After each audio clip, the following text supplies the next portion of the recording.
Hi everyone! Today we'll be solving Leetcode's medium level remove duplicates from sorted array.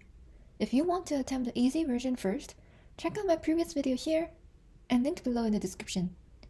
Let's get started! Given an integer array nums sorted in non-decreasing order, we want to remove some duplicates such that each element appears at most twice. We need to do it in place and without extra memory. Assuming we have k unique elements, we want to modify the original array such that the first k elements are in their original order. In this case, we want to return 1, 1, 2, 3, 3.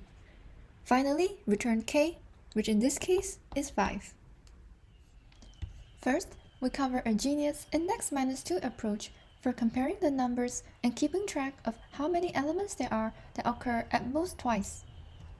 Let's take a look at this example and visualize it. We start checking from index 2 and compare it with the reference at index 0 of the array. We also have k that is initialized to 2 because this is the index that we're starting to check, and there is an existing 2 elements in the array that is already included. The idea is we have this subarray of length 2 that keeps track of elements that occur at most twice. If we only add elements that do not match the reference, then we can guarantee that for those existing elements in the subarray, there are at most only 2 duplicates present. Now let's continue. Since 2 does not match the reference 1, we need to store this element at index 2 somewhere.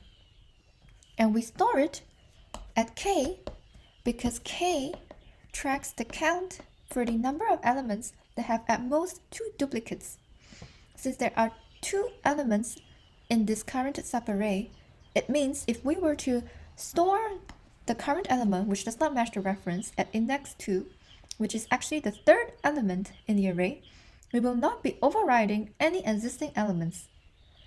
So since it is already at position 2, there is no change for this element. And now we need to increment the count to 3 because we have now seen 3 elements in the array that have at most 2 duplicates.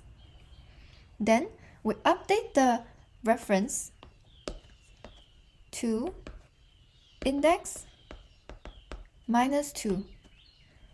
Recall that this k is also the index that we need to store new elements. So 3 minus 2 is 1, so we shift the reference forward to 1. Now let's continue the rest of the loop. Since 2 matches with 2, we just need to increment the check. And since it still matches, we do that again. And now since 3 does not match with 2, we need to store 3 at the index of k, which is at index 3. And we need to increment the count to 4, since now we have seen 4 elements with at most 2 duplicates.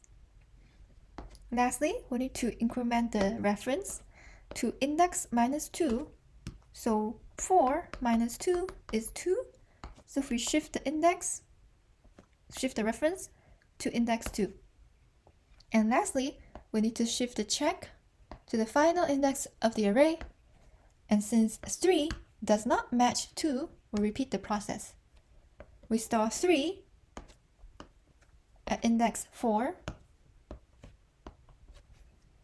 and increment the count to 5 and update the reference to 5 minus 2, which is 3. So we shift the reference forward to 3. And since 3 matches with 3, we just need to increment the check.